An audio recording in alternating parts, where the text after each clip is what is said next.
Tov. Gmar Khatima Tova. On est en pleine période de Aseret Yemei Teshuva, donc déjà on peut le vivre à travers la longueur de la Tfila, Avinu Malkeinu, etc. Mais c'est pas seulement ça. Aujourd'hui, vous avez battu tous les records. Je sais pas ce qui s'est passé, mais il n'y a pas que ça, Aseret Yemei Teshuva. Il n'y a pas seulement la longueur de la Tfila, il y a Behemet faire la Teshuva. C'est parce que vous avez déjà fait le calcul, combien de jours Behemet il y a. En réalité, Rosh Hashanah font partie des Aseret Yemei Teshuva. Il y a Shabbat et il y a Kippour. Donc en vérité, il n'y a pas beaucoup de jours encore de Slichot. Il y a 6 jours il nous reste 5 jours de Slichot. Ok? Et après, liberté, égalité, fraternité. Après, on est tranquille. Pour l'instant, il nous reste 5 jours de Slichot. Donc, on a Aseret Yemei Teshuva, mais en fait, ça nous aveugle. Il n'y a pas vraiment 10 jours de pénitence. Alors, il faut comprendre pourquoi est-ce que Rosh Hashanah fait partie des Aseret Yemei Teshuva. C'est du passé, mais c'est pas grave, on va quand même le dire. Mais surtout, pourquoi et comment on doit vivre le Shabbat Teshuva ou le Shabbat Teshuva, comme certains l'appellent. Est-ce que c'est une erreur parce qu'ils n'étaient pas dans les écoles gerbiennes ou est-ce que c'est vraiment écrit comme ça? C'est oui, marqué comme ça. Il y en a qui l'appellent Shabbat Teshuva. Pourquoi est-ce que Rosh Hashanah fait partie de la Aseret Yemei Teshuva? Je vais le dire en très rapide, puisque de toute façon Rosh Hashanah s'est passé, mais il y a quand même une certaine idée à prendre. Et la question, elle est basée sur une remarque très simple. On a terminé les tefillah de Rosh Hashanah, on n'a pas fait une seule fois le vidouille. Et la tchouva, la mitzvah de tchouva, quand elle est synthétisée dans le Rambam, c'est le vidouille. C'est le mitzvah minatora de faire le vidouille, et c'est le mitzvah minatora de faire le vidouille le jour de Kippour, parce que c'est la mitzvah de tchouva. À Rosh Hashanah, on n'a pas fait vidouille. Enfin, j'espère que vous n'avez pas fait, sinon il y a un problème. On n'a pas fait vidouille, donc on n'a pas fait tchouva. Apparemment, on n'aurait pas fait tchouva.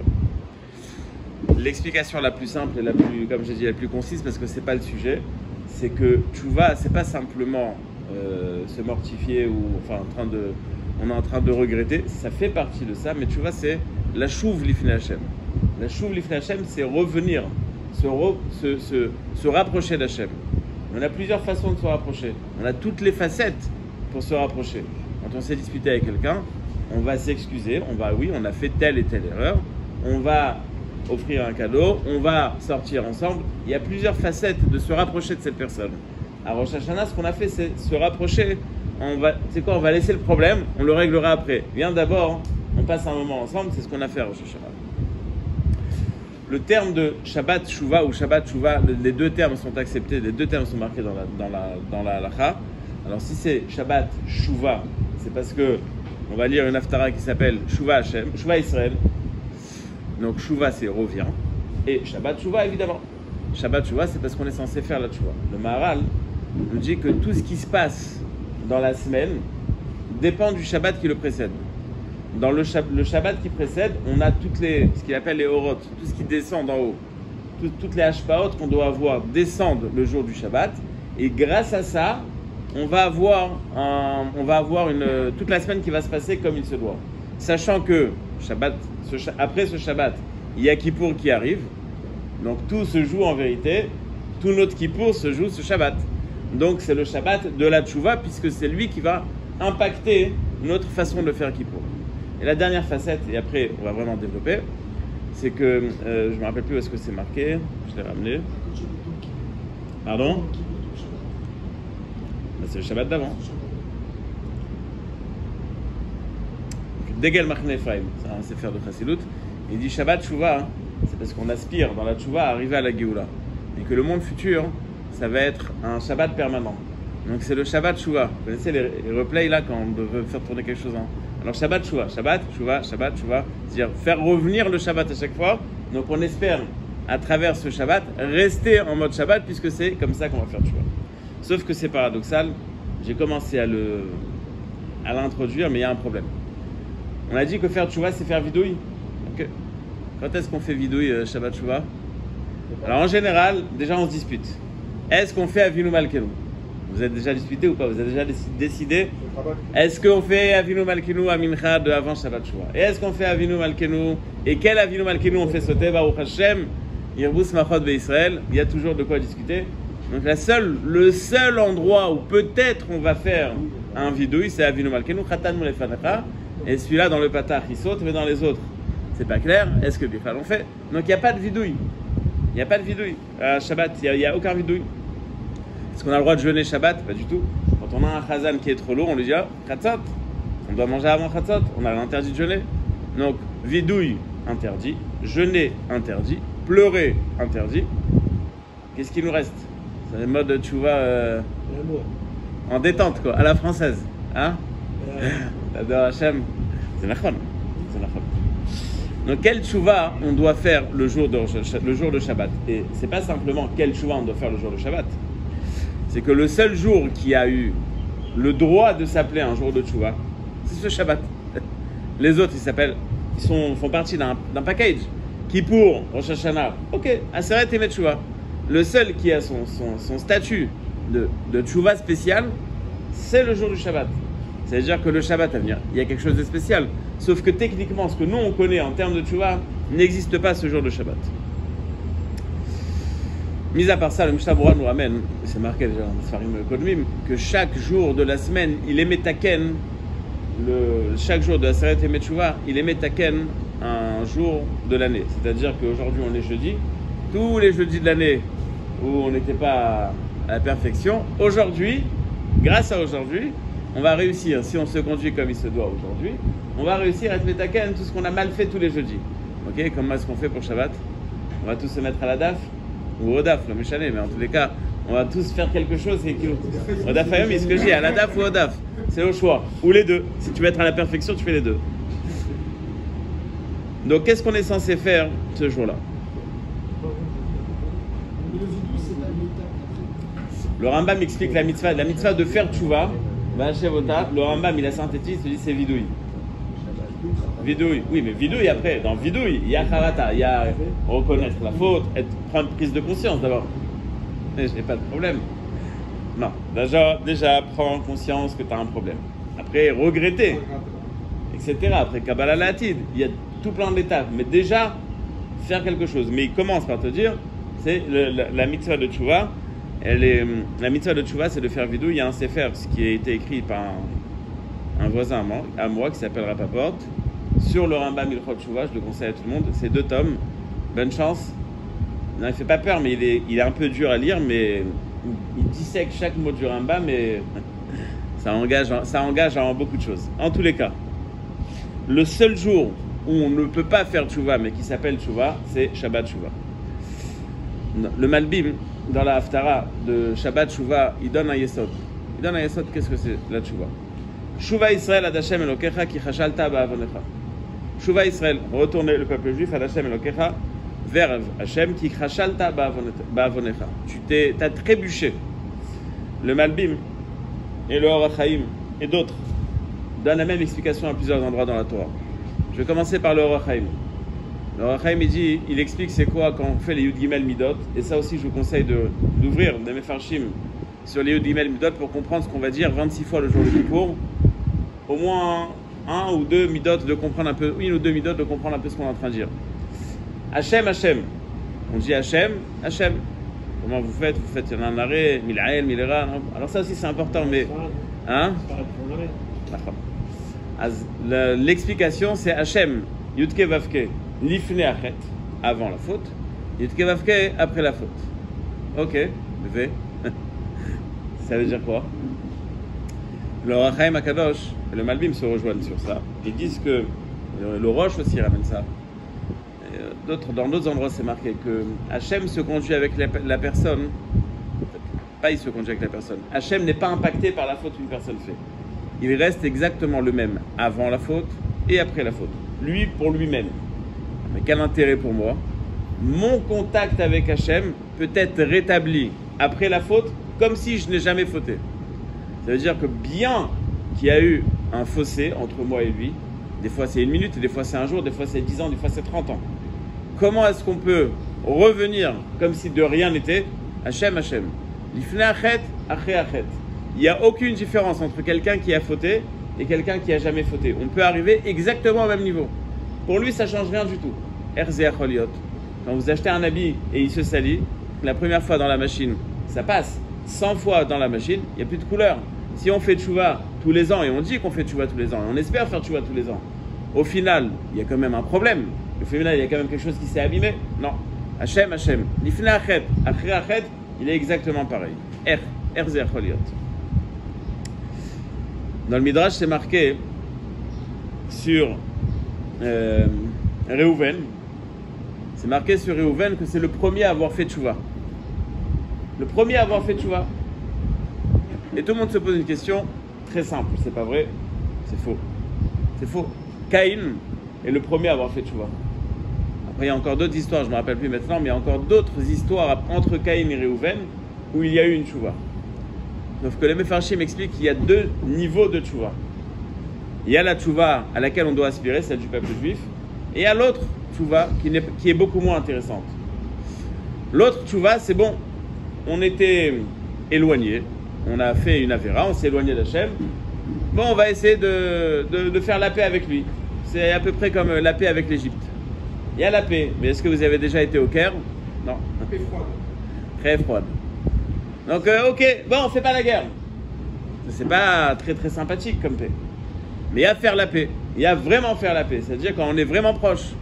On peut se disputer avec sa femme, mais on ne peut pas après faire la paix et rester en paix froide, comme tu as dit, Shalom Kar.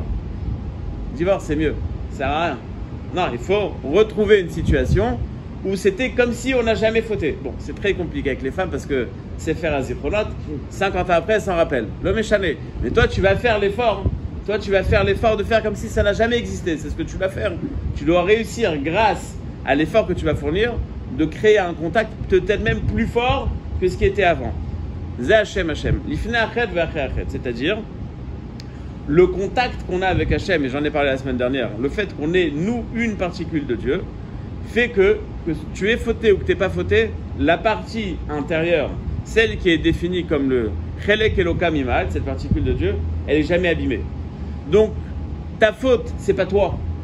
C'est quelque chose qui t'entoure, mais c'est pas toi. Ta partie à toi, elle est tout le temps propre, elle est tout le temps pure. Ce que dit le Tanya au début, c'est que il y a le on appelle ça en informatique, pas le disque dur. Non, le truc le plus important dans l'ordinateur. Bon, il y a un endroit qu'il ne faut pas toucher. Carte mère. Allez, on va dire la carte mère, mais c'est pas ça que je cherchais, c'est pas grave.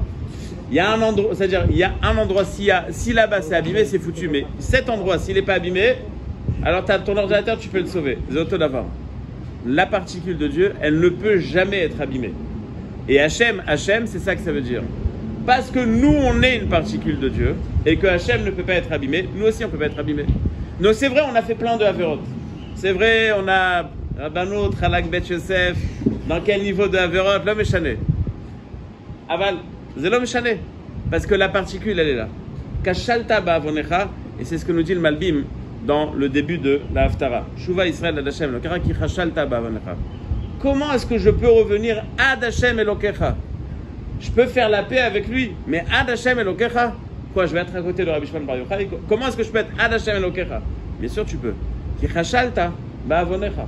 Parce que ta faute, c'est t'as seulement trébuché. C'est pas toi. C'est quelque chose d'extérieur. C'est pas toi qui as fauté. C'est ton corps, c'est ton Yetzerara, appelle ça comme tu veux. Mais toi, en fin de compte, t'as pas envie. C'est ce qu'on dit à la fin de la Mida de Yom Kippour à chaque fois. On aimerait te dire qu'on va pas fauter, mais on sait très bien que Yetzerara ou Me'esh Vani Basarvadam, et que puisqu'il est Me'esh, puisqu'il est de feu, que moi je suis Basarvadam, en fin de compte, je vais tomber. Aval. Qu'est-ce que moi je veux? Qu'est-ce qui me fait envie? Qu'est-ce qui me fait envie à ce moment où je fais tchouva? La seule chose, c'est de me rapprocher d'Hachem.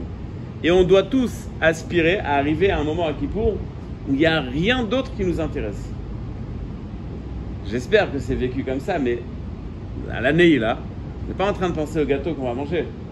On est en train de vivre un moment avec Hachem. Spécial. C'est spécial. Au moins au début de l'année là, on s'envole. C'est-à-dire, on est vraiment. Il y a quelques secondes, quelques minutes, quelques heures, ça dépend de chacun. Il y a un moment où on a réussi à se couper de tout notre train-train, de toute la vie, de tout notre tracas. Et la seule chose qui nous intéresse maintenant, c'est d'être là. Est-ce que c'est par intérêt, tout ça? L'homme chané, on veut être là. Et on doit toujours aspirer à plus. C'est pas par intérêt. Mon intérêt maintenant, la seule chose que je veux, c'est de rester encore un petit moment avec toi. Kashalta ba'avonecha, c'est une façon de comprendre que la Havera n'est pas une partie de la personne. La Havera, c'est une partie extérieure à la personne. Et en fin de compte, Anitov, en fin de compte, ce qui est dans moi, c'est quelque chose de bon. Ce bon-là, il ne peut pas être abîmé. Ce bon-là ne sera jamais abîmé. C'est ça qui nous donne la possibilité de faire tchouva. Je continue avec la Haftara. dit la Shonara, ça arrive de la Récha.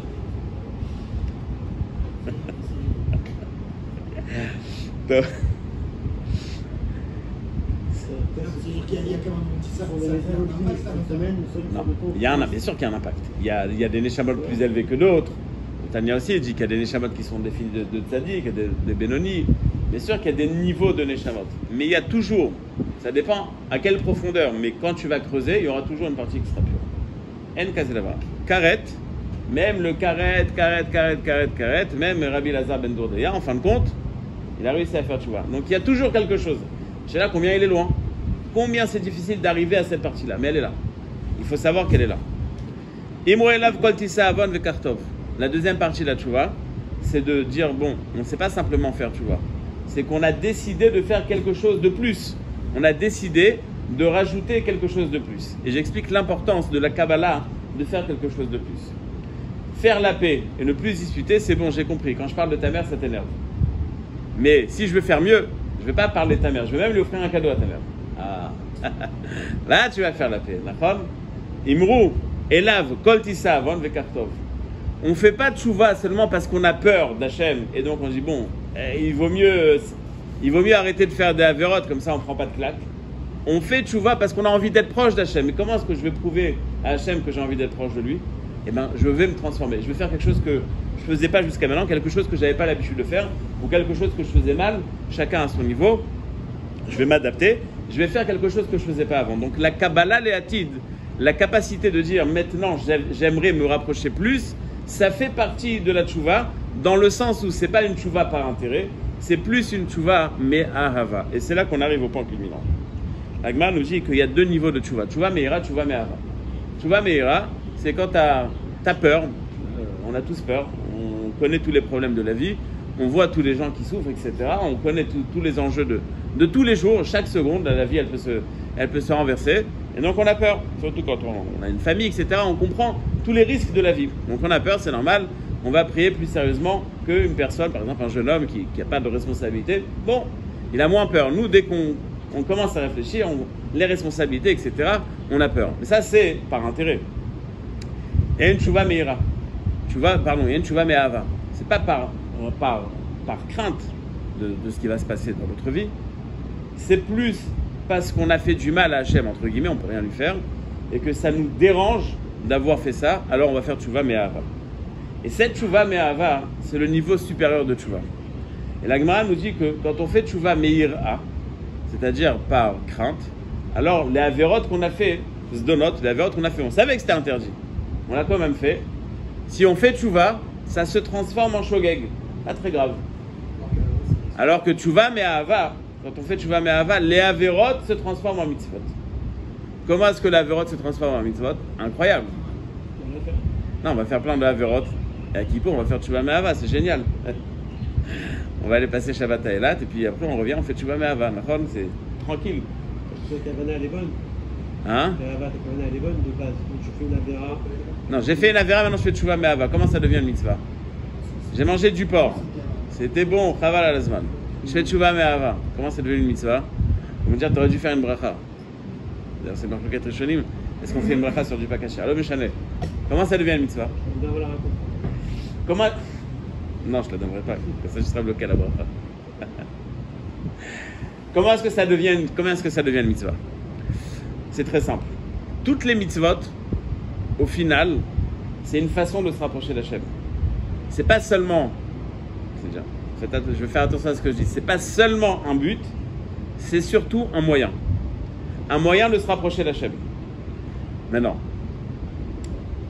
si j'ai fait des avérotes, et à travers ces avérotes, je me suis éloigné d'Hachem, et qu'au final, le fait que j'ai mal au cœur, que ça me fait de la peine, j'ai fait ces avérotes, parce que j'ai manqué de respect à Hachem, donc les avérotes que j'aurais fait vont devenir un tremplin pour me rapprocher d'Hachem.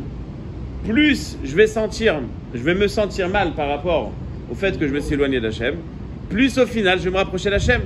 Donc ces avérotes sont devenus un tremplin pour me rapprocher d'Hachem. Donc grâce à la tchouva me'ahava, grâce aux avérotes que j'aurais fait, et plus j'en aurais fait des avérotes de qualité, plus Je vais me rapprocher d'Hachem. Moi, ça marchera sur les rats. Plus j'ai fait des avérotes, plus je vais me rapprocher d'Hachem pour m'excuser de tout ce que j'ai fait. Alors, la Mishnah, elle parle de ça dans Maseret Yoma. Elle dit que c'est celui qui dit Erte ve'ashuv, Erta ve'ashuv, sa tchouva ne sera pas acceptée. Mais il y en a qui ont une chita comme ça. Ils font des avérotes pour. Ouais, faut pas. Dans le monde du Chomer, etc. Ça existe.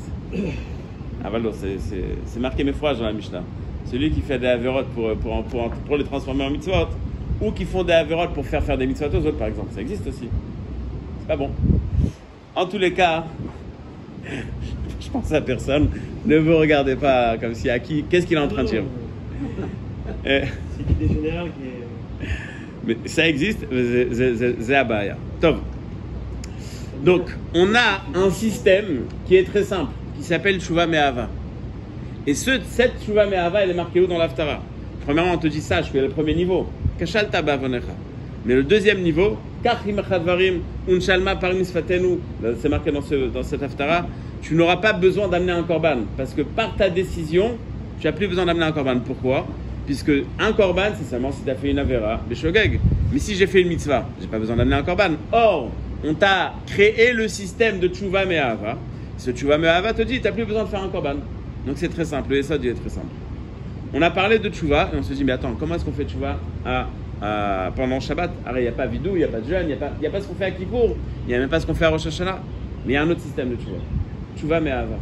Shabbat, il y a une Gdusha spéciale, et c'est ce qui est marqué dans Rabbi Tzadok HaKohen Milublin. Il y a une Gdusha spéciale qui descend le Shabbat, et sachant que le Shabbat est le premier jour qui est arrivé après la Tshuva de Adam Arishon. Adam Arishon a été créé Erev Shabbat, il a fauté et il est rentré directement dans Shabbat. Donc le Shabbat, il a un corps spécial de Tshuva. Ce corps spécial de Tshuva, il n'est pas en mode on souffre, on regrette, etc., etc. Pas du tout. On est dans un monde matériel à 100%. On a une mitzvah de vivre dans ce monde matériel, mais on est quand même en contact avec Hachem. Donc tel qu'on est dans notre monde matériel, on peut vivre une proximité avec Hachem, et c'est ça la tchouva de Shabbat Tchouva. La tchouva de Shabbat Tchouva, c'est de savoir être mekayem, les mitzvot, sans faire la distinction entre le matériel et le spirituel. On va demander au Gaon de Vilna quelle était la mitzvah la plus dure. Alors, il y a deux histoires. Une qui dit Samarta Bechagecha, d'être sa mère pendant les 7 jours de Sukkot. Quand on parle de Simcha, c'est pas simplement faire des blagues. Simcha, au niveau de Gaon, c'est un sujet à part entière. C'est pas si t'as une blague dans les Ashkenazim, ils ne peuvent pas être sa mère. Non, c'est pas ça le sujet. Mais il y a autre chose qu'il a dit. Vekarata la Shabbatonag. Comment est-ce que je peux être Mekayem cette mitzvah? Pourquoi c'est tellement difficile? Parce que tu es en train de t'éclater. Tu as le whisky, tu as la bouteille, tu as tout ce qu'il faut. Les Shem mitzvah de Shabbat. De qui tu te moques? De qui tu te moques? Mais c'est vrai, c'est la mitzvah, c'est nachon. Hein? Tu kiffes plus toi que pour le bon Dieu du Reneg. Mais non, mais c'est à ce moment-là que tu le mets en place, parce que justement. C'est ça qui te parce que tu profites directement. Toi, tu le fais pour toi. Tu le fais pour toi parce que c'est un kiff de faire. Celui qui a goûté le Shabbat, c'est un kiff. Zéro. Tu le fais pour toi. Et c'est très bien. Mais il y a un niveau encore plus. Est-ce que je le fais pour moi ou est-ce que je le fais pour Hachem? Vekarata la Shabbatoneg. Maintenant, bon, je parle d'un truc, laisse tomber, dans 30 ans, on en reparlera peut-être et encore. D'accord? Non? Peut-être pas? Ok. Alvaï que dans 30 ans, on puisse en parler tranquillement en rigolant. Mais en tous les cas, on a donc un niveau supérieur, Zenachol. Mais la Tchouva Me'ava, c'est simplement, et c'est à portée de main de chacun. On a passé à Rosh Hashanah, avec ça je termine. On est tous arrivés. J'ai une allergie aux Tunisiens, je crois. On est tous arrivés à Rosh Hashanah avec une liste de problèmes. Et on espère être sorti avec une liste de solutions. Mais en vérité, et ça on peut toujours réparer aujourd'hui, demain jusqu'à Kippour, est-ce qu'on a pris conscience un moment de tout ce qui a été positif l'année dernière? De tout ce qui a quand même... C'était pas mal. C'était pas mal quand même. Il y avait des trucs, des moments qui étaient pas mal sympathiques. Et sans aller chercher très loin. Quand arrive Rosh Hashanah, on fait la première tefila, on dit que tu nous as donné à Rosh Hashanah, mais à Ahava. Hachem nous a donné Rosh Hashanah parce qu'il nous aime. 2 secondes. L'année dernière, tu connaissais, je sais pas moi, il y a des personnes que tu as connues, ils sont plus là. Toi, tu es encore là. Et Hachem te dit, je t'ai donné Rosh Hashanah, mais à Ahava. Même si tu as galéré l'année dernière, même si je sais pas, tes affaires elles se sont cassées la figure, les enfants, ça va pas. Même si c'était la catastrophe, tu es encore en vie, tu as encore la possibilité de dire Hachem, tu m'as donné la tchouva me'ava. C'est maspique déjà de dire Toda. C'est parce qu'on a envie qu'on fait ça, on ne sait pas sinon. C'est parce qu'on a envie qu'on sait qu'il a donné par amour. Non, non, il a donné par amour au peuple juif en général. Mais maintenant, moi, je suis aujourd'hui là devant Hachem. Attends 2 secondes. Je peux parler devant Hachem. C'est comme ça qu'on commence la Hamida. Hachem, Sfatay, Tiftach. Ouvre-moi les lèvres. C'est-à-dire que c'est pas évident. Ou fiagiti la techa. Même pour venir louer Hachem, on demande la permission à Hachem, on demande la force d'Hachem. Mais on a cette possibilité. Tagit Toda. Commence par prendre conscience de ce que tu as. Pas commencer à voir, mais ce que j'ai pas, hein, c'est ça qui me dérange. J'ai telle affaire qui marche pas. Oui, mais attends, Baruch Hachem. T'as pu acheter ça, il y a un problème, le locataire ne paye pas, mais tu es déjà propriétaire. Dis merci. Et il y a ça, oui. Attends 2 secondes. Tous les problèmes qu'on a, c'est parce qu'on est. Et EST, pas naître. C'est parce qu'on existe. Donc déjà ça, c'est déjà une raison suffisante de remercier Hachem. Donc quand on prend conscience de ça, on n'a plus aucune chance de ne pas arriver à Tchouva Me'ahava chez Itkablu Kol HaTfilot Bezrat Hachem. Pas de vidouille, c'est la Tchouva Me'ahava. Kashalta Ba'avonecha. Le mode d'emploi, c'est l'Aftara. Aftara. Lis le Malbim sur l'Aftara. Je l'ai fait court. Amen.